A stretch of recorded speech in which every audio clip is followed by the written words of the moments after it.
Good morning from the garage. It's a Saturday, it's raining, so of course I'm occupying myself with more of the busy work on this engine swap project.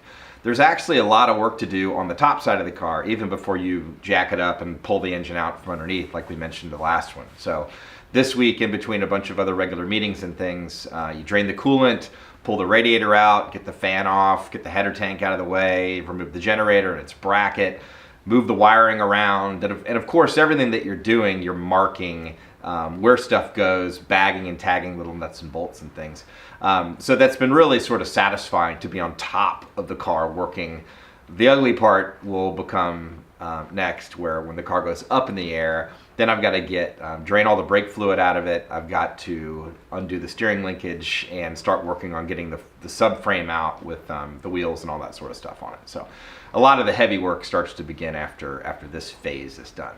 But this is a lot of fun. I'm also finding a few things left over from the last time we worked on the car a couple of years ago before we got it ready for Copper State, when we put the original motor back in.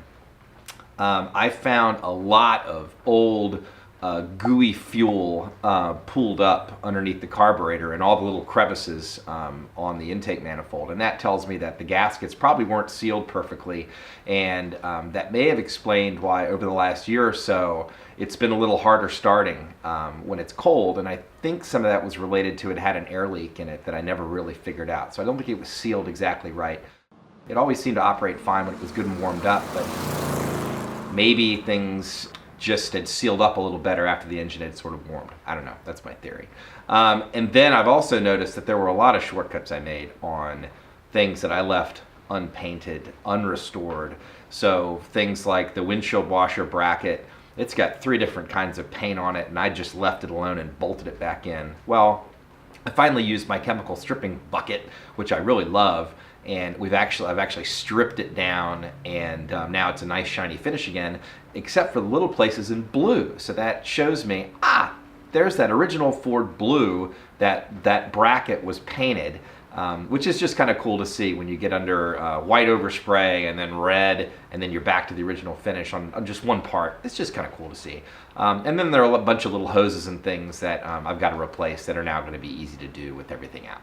Upper and lower radiator hoses. I actually reused the ones last time because I didn't feel like ordering more stuff.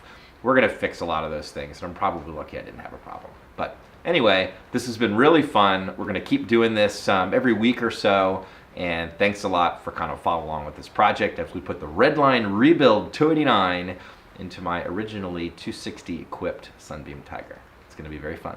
All right, see ya.